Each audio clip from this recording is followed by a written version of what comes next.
നമസ്കാരം, എല്ലാവർക്കും ഡോക്ടർ മെഗ ടോക്സിലേക്ക് സ്വാഗതം. ഇന്ന് ഞാൻ നിങ്ങളുമായിട്ട് സംസാരിക്കാൻ പോകുന്നത് അലർജി എന്ന വിഷയത്തെക്കുറിച്ചാണ്. നമ്മുടെ ഒരു പോപ്പുലേഷനിൽ, അതായത് കേരളത്തിൽ തന്നെ ജനസംഖ്യ എടുത്ത് നോക്കുകയാണെങ്കിൽ ഒരു 20 മുതൽ 30% ആളുകളും ബുദ്ധിമുട്ടുന്ന ഒരവസ്ഥയാണ് അലർജി. അപ്പോൾ എന്താണ് അലർജി? നമുക്ക് എല്ലാവർക്കും ഉള്ളൊരു സംശയമാണ്, അലർജി പൂർണ്ണമായി മാറ്റാൻ പറ്റുമോ, അലർജിയിൽ ഹോമിയോപ്പതിയിൽ മെഡിസിൻ ഉണ്ടോ, അങ്ങനെ ഒരുപാട് ക്വസ്റ്റ്യൻസ് ദിവസേന കേൾക്കുന്നതാണ്. അപ്പോൾ എന്താണ് അലർജി എന്ന് നമുക്ക് നോക്കാം. അതിനു മുന്നേ ആദ്യമായിട്ടാണ് ഈ ചാനൽ നിങ്ങൾ കാണുന്നതെങ്കിൽ തീർച്ചയായും സബ്സ്ക്രൈബ് ചെയ്യാൻ മറക്കരുത്. മാത്രമല്ല, വീഡിയോസ് ഇഷ്ടപ്പെടുകയാണെങ്കിൽ മറ്റുള്ളവർക്ക് ഷെയർ ചെയ്ത് കൊടുക്കാനും മറക്കരുത്. അപ്പോൾ എന്താണ് അലർജി? അലർജി നമ്മുടെ ശരീരത്തിൻ്റെ വിവിധ ഭാഗങ്ങളെ ബാധിക്കുന്നുണ്ട്. ഇപ്പോൾ അലർജി നമ്മുടെ കണ്ണിനെ ബാധിക്കുകയാണെങ്കിൽ അതിന് കൺജക്റ്റിവൈറ്റിസ് എന്നാണ് പറയുന്നത്. അപ്പോൾ ആ ഒരു സിംറ്റംസ് എന്ന് പറഞ്ഞാൽ നമുക്ക് കണ്ണ് ഭയങ്കരമായിട്ട് ചൊറിച്ചൽ, അല്ലെങ്കിൽ കണ്ണ് ചുവന്നിരിക്കുക, കണ്ണിൽ നിന്ന് വെള്ളം വരിക, അങ്ങനത്തെ ഒരു അവസ്ഥയാണ് ഉണ്ടാകുന്നത്. ഈ അലർജി തൊലിയെ ബാധിക്കുകയാണെങ്കിൽ എക്സിമ പോലെയുള്ള അസുഖങ്ങളാണ് കാണുന്നത്. കുട്ടികളിലെല്ലാം കാണുന്നതാണ്. ചില കുട്ടികൾക്ക് പാല് കുടിച്ചാൽ അല്ലെങ്കിൽ മുട്ടയുടെ അലർജി കൊണ്ടെല്ലാം ആ ഒരു അവസ്ഥ വരാറുണ്ട്. ഇനി അലർജി വയറിനെ ബാധിക്കുകയാണെങ്കിൽ, അതായത് ഉദരത്തെ ബാധിക്കുകയാണെങ്കിൽ അതിൽ ഗ്യാസ്ട്രോ ഇൻറ്റസ്റ്റൈനൽ അലർജി എന്നാണ് പറയുന്നത്. ഇനി അലർജി ശ്വാസകോശത്തെ ബാധിക്കുകയാണെങ്കിൽ അതിനെ ആസ്മയായിട്ട് അല്ലെങ്കിൽ അലർജിക് റൈനൈറ്റിസ് ആയിട്ടാണ് കാണുന്നത്. അപ്പോൾ ഈ ഒരു വീഡിയോയിലൂടെ നിങ്ങൾക്ക് അലർജി ശ്വാസകോശത്തെ ബാധിക്കുന്നത് എങ്ങനെ, എന്തെല്ലാം സിംറ്റംസാണ്, നമുക്ക് ലക്ഷണങ്ങളാണ് ഉണ്ടാകുന്നത്, ഇനി അത് എങ്ങനെയെല്ലാം സുഖപ്പെടുത്താം എന്നെല്ലാം നമുക്ക് ഈ വീഡിയോയിലൂടെ നോക്കാം. അപ്പോൾ അലർജി എന്ന് പറഞ്ഞാൽ നമ്മുടെ ഏതൊരു വ്യക്തിയുടെയും ശരീരത്തിനുള്ള ഒരു റെസ്പോൺസാണ്. നമ്മുടെ ശരീരത്തിന് പുറത്തുനിന്ന് എന്തെങ്കിലും ഒരു പദാർത്ഥം നമ്മുടെ ശരീരത്തിലേക്ക് വരിക, പൊടിയോ എന്തെങ്കിലും ആയിക്കോട്ടെ, നമ്മുടെ ശരീരത്തിലേക്ക് വരുമ്പോൾ നമ്മുടെ ശരീരം അതിന് എതിരെ കാണിക്കുന്ന ഒരു റെസ്പോൺസ്. ആ വരുന്ന വസ്തുവിനെ നമ്മുടെ ശരീരം പുറം തള്ളിക്കളയാൻ വേണ്ടി നമ്മുടെ ശരീരം കാണിക്കുന്ന ഒരു റെസ്പോൺസ്. ഇപ്പോൾ അത് ചിലപ്പോൾ തുമ്മലാവാം, അല്ലെങ്കിൽ ചുമയാവാം. അപ്പോൾ ആ ഒരു റെസ്പോൺസ് പറഞ്ഞാൽ നമ്മുടെ ബ്രെയിനിലുള്ള ബ്രെയിൻ സ്റ്റെമിന് കൊടുക്കുന്ന ഒരു സിഗ്നൽ, ഒരു മെസ്സേജ് മൂലമാണ് ഈ തുമ്മൽ, ചുമ എല്ലാം ഉണ്ടാകുന്നത്. അപ്പോൾ ആ ശരീരം കാണിക്കുന്ന ആ ഒരു റെസ്പോൺസാണ് നമുക്ക് ഏതൊരു വ്യക്തിയിലും കാണുന്നതാണ്. പക്ഷെ ചില ആളുകളിൽ ആ ഒരു കാണിക്കുന്ന ഒരു രീതി അമിതമായിട്ട് കാണും. പ്രതിരോധ പ്രവർത്തനമാണിത്. അപ്പോൾ ഈ ഒരു പ്രവൃത്തി ചില ആളുകളിൽ അമിതമായിട്ടുണ്ടാവും. ആ ഒരു അവസ്ഥയാണ് നമുക്ക് അലർജി എന്ന് പറയുന്നത്. ശ്വാസകോശം തന്നെ 2 തരത്തിലായിട്ട് പറയുന്നത്. നമ്മൾ upper respiratory and lower respiratory അങ്ങനെയാണ് പറയുന്നത്. അപ്പോൾ തൊണ്ട, മൂക്ക് എന്നുള്ള ഭാഗങ്ങളിലാണ് അലർജി. ആ രീതിയിലാണ് അലർജി വരുന്നതെങ്കിൽ അപ്പർ റെസ്പിറേറ്ററി ആയിട്ടാണ് അതിനെ കാണുന്നത്. അപ്പോൾ അപ്പർ റെസ്പിറേറ്ററി രീതിയിൽ അലർജി കാണിക്കുകയാണെങ്കിൽ നമുക്ക് തുമ്മൽ, മൂക്കടപ്പ്, മൂക്കൊലിപ്പ്, കണ്ണ് ചൊറിച്ചൽ, ആ രീതിയിലെല്ലാം നമുക്ക് അലർജി കാണാം.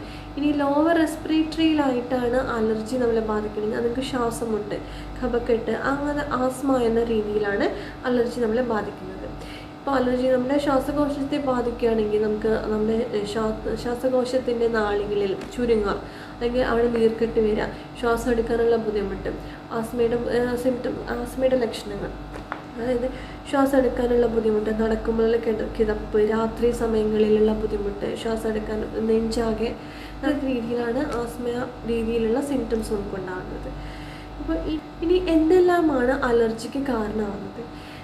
നമുക്ക് ചുറ്റും നമ്മുടെ വീടിനകത്തുള്ള പൊടികൾ, അല്ലെങ്കിൽ എന്തെങ്കിലും ഒരുപാട് കാലം തൊടാതെ വെച്ചിരിക്കുന്ന വസ്തുക്കൾ, ഇപ്പോൾ നമ്മൾ ബുക്കുകൾ അടക്കി വയ്ക്കുമ്പോൾ അതിൽ നിന്നുള്ള പൊടികൾ, അല്ലെങ്കിൽ വീട്ടിനകത്ത് തന്നെ കർട്ടനിൽ ഉണ്ടാവുന്ന, അല്ലെങ്കിൽ നമ്മുടെ ബെഡ്ഷീറ്റിലുണ്ടാവുന്ന പൊടി, അല്ലെങ്കിൽ നമ്മുടെ തലയടി പില്ലോയിൽ നിന്നുണ്ടാവുന്ന പൊടികൾ, അല്ലെങ്കിൽ ടേബിൾ ഫാൻ, അങ്ങനെ ഇതിൽ നിന്നെല്ലാം ഉണ്ടാവുന്ന പൊടികളെല്ലാം അലർജിക്ക് കാരണമാകാറുണ്ട്. ചില പൂവിൽ നിന്നുള്ള അലർജി കൊണ്ട് പൊടികൾ കൊണ്ട് അലർജി ഉണ്ടാവാം, അല്ലെങ്കിൽ മൃഗങ്ങളുടെ രോമങ്ങളിൽ നിന്നും എല്ലാം അലർജിക്ക് കാരണമാവാറുണ്ട്. അലർജി സുഖപ്പെടുത്താൻ ഏറ്റവും പ്രധാനമായിട്ട് വേണ്ടത് നമുക്ക് അലർജി ഉണ്ടാക്കുന്നത് എന്താണോ ആ ഒരു കാരണത്തെ നമ്മൾ മാറ്റി നിർത്താം, അതിനെ പൂർണ്ണമായി ഒഴിവാക്കി നിർത്താം. ഇപ്പോൾ പൊടിയാണെങ്കിൽ പൊടി ഉണ്ടാകാനുള്ള സാഹചര്യം നമ്മൾ ഒഴിവാക്കുക. നമ്മുടെ വീടും പരിസരവും നമ്മളെപ്പോഴും വൃത്തിയാക്കുക. അകത്ത് വീടിൻ്റെ ഉള്ളിൽ പൊടി ഉണ്ടാകാനുള്ള സാഹചര്യങ്ങൾ നമ്മൾ ഒഴിവാക്കുക. ബെഡ്ഷീറ്റുകൾ ക്ലീൻ ആക്കുക, അതായത് ഇടയ്ക്കിടയ്ക്ക് നമ്മൾ ചേഞ്ച് ചെയ്യണം. ഇപ്പോൾ വീടാണെങ്കിൽ അടിക്കുക, ഇപ്പോൾ കർട്ടൻസ് ആണെങ്കിൽ ഇടയ്ക്ക് വാഷ് ചെയ്യുക, പൊടി തുടയ്ക്കാം.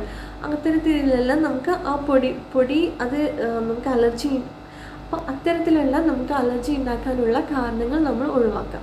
അപ്പോൾ പെറ്റ്സിനെ വളർത്തുന്ന നമുക്ക് ചില ആളുകൾക്ക് പെറ്റ്സിൻ്റെ കൂടെ, അപ്പോൾ ആ രീതിയിലുള്ള നമുക്ക് എന്താണ് നമുക്ക് അലർജി ഉണ്ടാക്കാനുള്ള കാരണം, എന്താണ് നമുക്ക് അലർജി ഉണ്ടാക്കാനുള്ള ബുദ്ധിമുട്ട് നമ്മളിൽ എന്താണ് അത് മനസ്സിലാക്കി നമ്മൾ അത് ഒഴിവാക്കി നിർത്തുക എന്നാണ് ആദ്യമായി നമ്മൾ ചെയ്യേണ്ടത്. അപ്പോൾ ഇത്തരത്തിലെല്ലാമാണ് അലർജി നമ്മളിൽ ഉണ്ടാകുന്നത്. അപ്പോൾ അലർജിയുടെ ലക്ഷണങ്ങൾ എന്താണെന്ന് വെച്ചാൽ ചില ആളുകളിൽ അമിതമായിട്ട് തുമ്മിക്കൊണ്ടിരിക്കും. അതായത് രാവിലെ എണീറ്റ ഉടൻ തന്നെ ചില ആളുകൾ നിർത്താതെ ഒരുപാട് തുമ്മൽ ഉണ്ടാവുന്നതായി കാണാം. ചില ആളുകൾക്കാണെങ്കിൽ ഈ ക്ലൈമറ്റ് മാറുമ്പോൾ മാത്രമാണ് ബുദ്ധിമുട്ടുണ്ടാവുക, അതായത് ഒരു തണുപ്പ് വരുമ്പോൾ ഉണ്ടാകുന്ന ബുദ്ധിമുട്ട്. ചിലർക്ക് അത് വീസിങ് ആയിട്ട് ശ്വാസം മുട്ടായിട്ടുണ്ടാവും, ശ്വാസം എടുക്കാനുള്ള ബുദ്ധിമുട്ട്, കിതപ്പ്. ചില ആളുകൾക്ക് കണ്ണ് ചൊറിച്ചിൽ, കണ്ണ് തടിച്ച് വീർക്കുക, അല്ലെങ്കിൽ തുമ്മൽ, മൂക്കടപ്പ്, അത്തരത്തിലെല്ലാമാണ് അലർജി സിംറ്റംസ് നമുക്കുണ്ടാകുന്നത്. ഇനി ഇതെങ്ങനെയാണ് ശരീരത്തിലെ ഒരു പ്രവർത്തനം എങ്ങനെയാണെന്ന് വെച്ചാൽ, ഇപ്പോൾ ഈ പറഞ്ഞ പൊടിപടലങ്ങൾ എന്തോ നമ്മുടെ ശരീരത്തിൽ എത്തുമ്പോൾ അതിനെ നമ്മൾ ആൻറ്റിജൻ എന്ന് പറയുന്നത്. ആ സമയത്ത് നമ്മുടെ ശരീരം അതിനെതിരായിട്ട് ഒരു ആൻറ്റിബോഡീസ് പ്രൊഡ്യൂസ് ചെയ്യും.